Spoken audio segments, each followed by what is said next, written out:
versus SNK2. Capcom versus SNK2. Eh bien, salut à tous les amis, aujourd'hui on attaque la suite de notre crossover avec Capcom versus SNK 2, comme la voix du présentateur l'a si bien dit. Donc du coup, ça fait suite à la version Dreamcast que je vous ai proposée l'autre fois. Et vous allez voir, il y a quelques changements adoptés pour cette version. Des changements bien, des changements pas bien.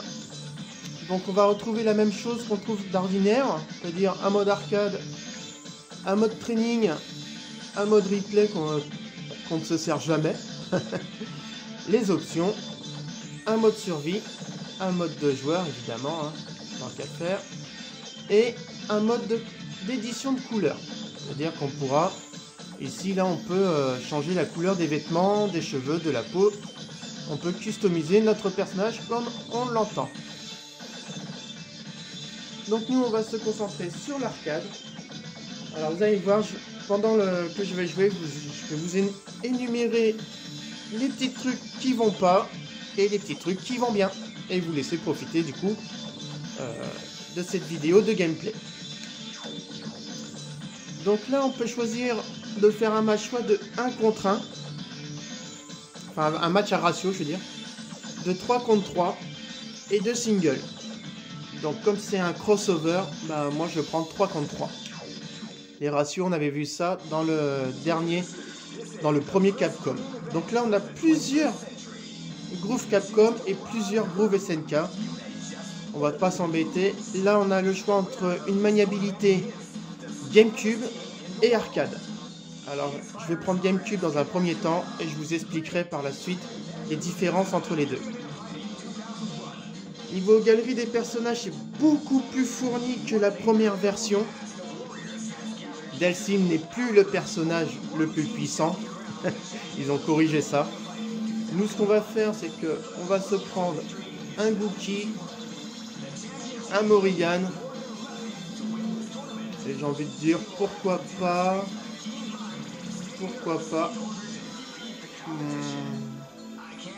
Ah bah, la petite May. Comme ça, vous allez voir que du coup, elle se retrouve un peu plus intéressante à jouer. Donc là, on peut, comme dans la dernière version, choisir l'ordre de ses personnages. Et c'est parti. Donc comme dans la version précédente, c'est un crossover. C'est un crossover qu'on ne peut pas changer de personnage, qu'on est en 1 contre 1 et qu'on ne peut pas faire appel à ses coéquipiers. Donc on ne peut pas faire appel à ses coéquipiers et on ne peut pas faire de pouvoir simultané ni changer de personnage. Voilà. Ça reste dans les points négatifs depuis le dernier crossover.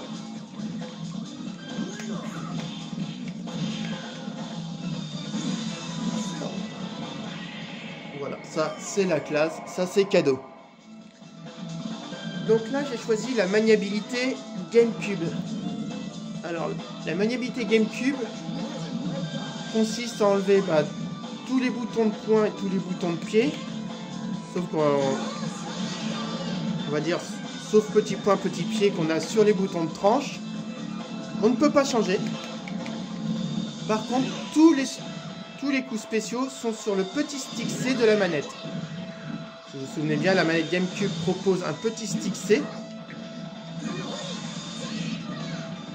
Et tous les coups spéciaux sont dessus. Donc si je fais le haut, j'ai le Dragon Punch. Si je fais l'avant, il fait une boule. Là, j'ai le coup de pied hélicoptère. Donc le Hadouken et tout ça. Et si je fais le bas, c'est là que je peux enclencher mon pouvoir, vous voyez. Et c'est vachement pratique parce que pour ceux qui connaissent, ce pouvoir-là d'Akuma est très compliqué à sortir du fait qu'il faut faire petit point, avant, moyen pied, un truc comme ça, et on finit par le grand point. Alors là, il suffit juste de faire avant et c'est parti. Là, vous voyez, je sors les pouvoirs facilement. Voilà. Le point négatif de cette maniabilité, c'est qu'on joue que en mode coups spéciaux. Donc l'approche est sympa pour les enfants, pour les novices, mais pas très technique du coup. Donc c'est qui est bien dommage. Et dans la maniabilité arcade, par contre, là on retrouve les boutons de poing, les boutons de pied, et il faut faire les manips, du coup, pour faire les boules de feu, les Dragon Punch, etc. Donc ça, c'est pas mal. Le seul reproche, c'est que, du coup, la croix de la manette GameCube n'est pas faite pour ça. Bah oui, c'est pas si vous vous souvenez aussi de la manette GameCube. Donc on a le petit stick C qui est sympa pour sortir les coups, voilà. Qui fait un truc très dynamique. Mais la croix de la manette GameCube est rikiki et pas pratique pour ce genre de jeu. Donc du coup, on attrape vite à avoir mal au pouce à faire les manips. Et du coup, ce jeu-là ne se joue quasiment que en mode GameCube avec le stick. C'est dommage. Le jeu perd un peu de sa superbe à cause de ce petit point négatif. Sinon, on voit que graphiquement, ça a été quand même bien amélioré par rapport à la version Dreamcast, les décors, les personnages, etc. Ça, par contre, c'est pas mal. Et vous voyez, dans le sous-titre, c'est marqué que c'est le Millennium Fight 2001. Donc, en gros, un an sépare la version GameCube de la version Dreamcast. Donc, le travail a été quand même bien fait. Donc, voilà. C'était l'explication, on va dire, de ce jeu avec ses petites nouveautés.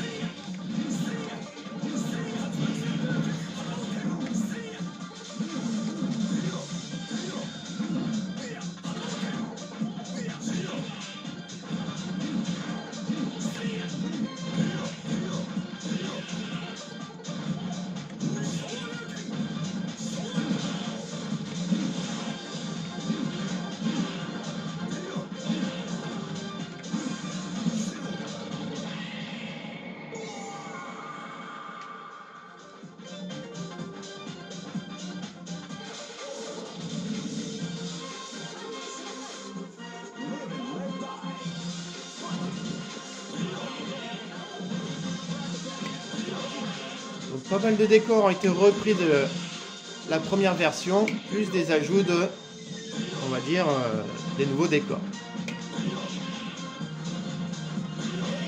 Voilà. Des décors qui sont quand même bien réussis.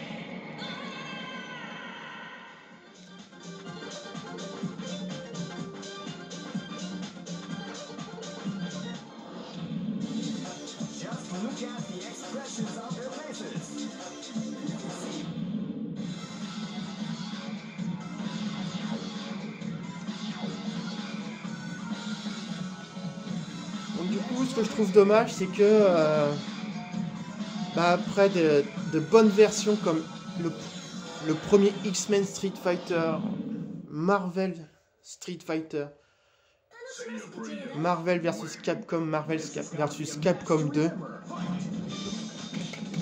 Capcom nous sort deux crossovers pas terribles. On a perdu tous les l'âme qui faisait un crossover. C'est bien dommage. Heureusement par la suite, vous connaissez les autres crossovers, Capcom s'est rattrapé. Notamment avec le prochain jeu que je vous montrerai, Tatsunoko vs Capcom sur la Wii.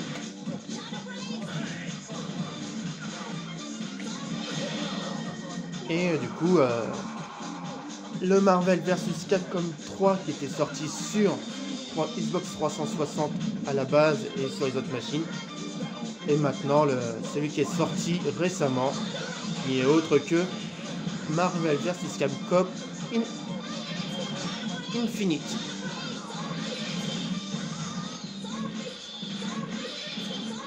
Vous avez vu, ça c'est un personnage de la série des comment ça s'appelle, des Samurai Shodown. Il ne faut pas oublier que dans le premier Capcom SNK, on avait vraiment les personnages de combat de Street Fighter et les personnages de combat de King of Fighter. Or là, pour cette deuxième version, on a des personnages de Dark Savior, de Samurai Shodown, de d'autres séries autres que Street Fighter et King of Fighter. Et ça, c'est plutôt pas mal d'avoir mis une variété comme ça de personnages.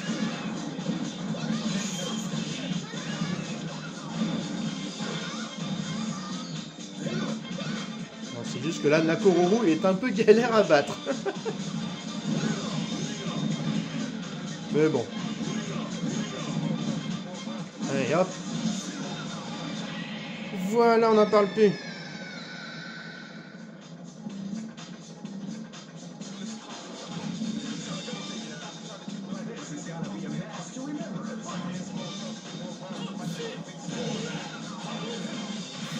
Vous voyez, les coups de pied, moi je peux pas les mettre. Moi.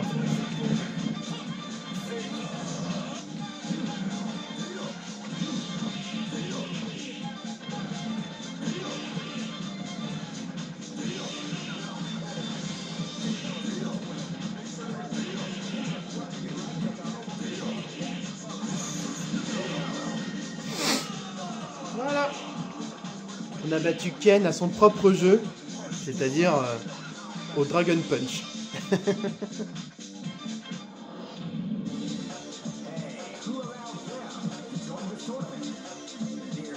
vous ai pas encore montré gameplay avec Mei dans cette version.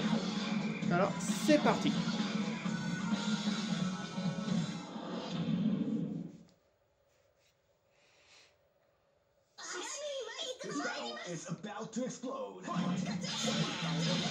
Donc ces coups d'éventail, ça.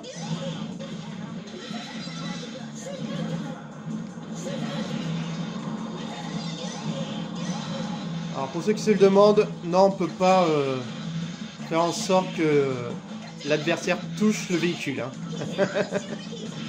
J'avoue, ça aurait été marrant, mais ouais, bon.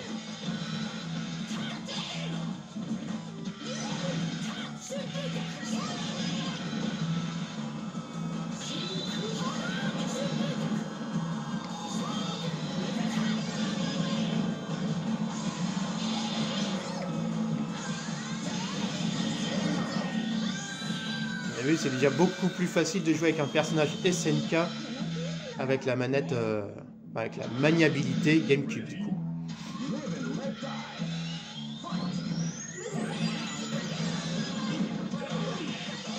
Par contre, vous avez vu l'effet de flamme, c'est moche, hein. On avait des plus beaux effets de flamme sur Saturn à l'époque quand même. C'est dommage. Donc pour ceux qui connaissent, en haut dans le décor, on retrouve des personnages. Ils ont encore fait des clins d'œil un peu partout, vous voyez. Sur la voiture, on voit un personnage de Power Stone.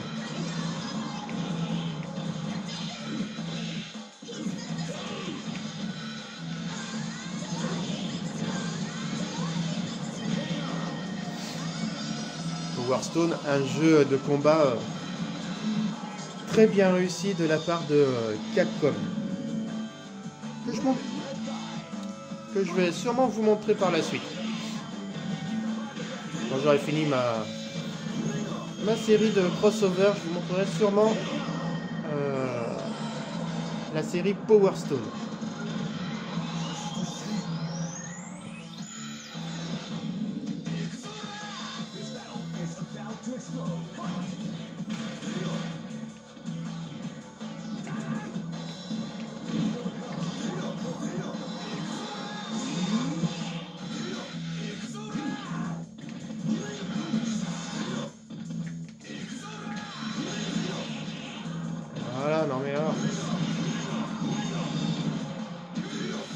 autant Dan il est ridicule, mais alors il y a des moments il est vraiment galère à voir. Hein.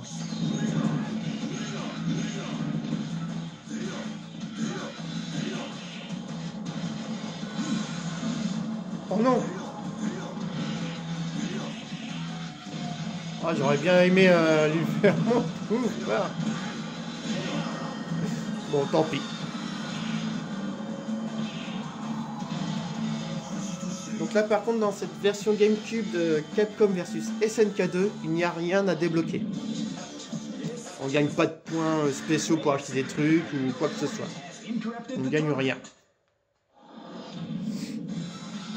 C'est un pur jeu de combat. Donc voici le boss, Geese Howard.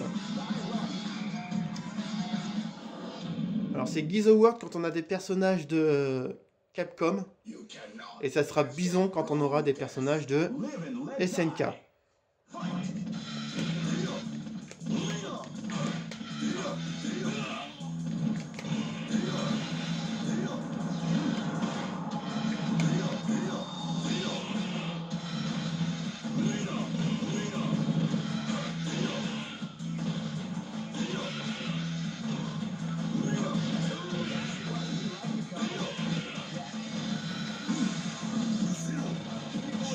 Le truc c'est de ne pas le laisser respirer. Parce que sinon Geese il vous enchaîne et vous comprenez rien. Voilà, vous avez vu. Pourtant je l'ai bien attaqué. Hein.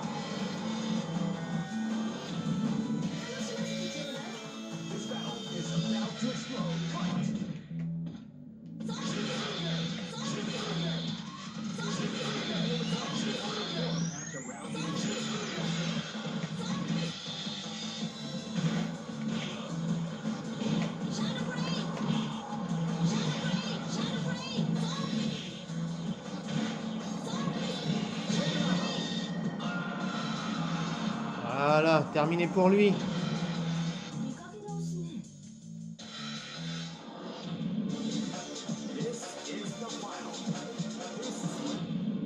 Du coup, c'était incrusté dans le combat. Et comme on a réussi, on a le droit à la finale.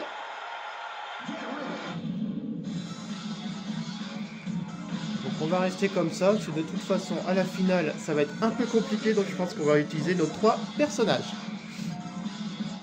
Et on se quittera sur les crédits pour cette vidéo. Donc du coup, je vous souhaite d'avance bon jeu et à très vite pour la suite. En ce qui concerne la version Wii avec Tatsunoko versus Capcom, je vous souhaite bon jeu et bon visionnage.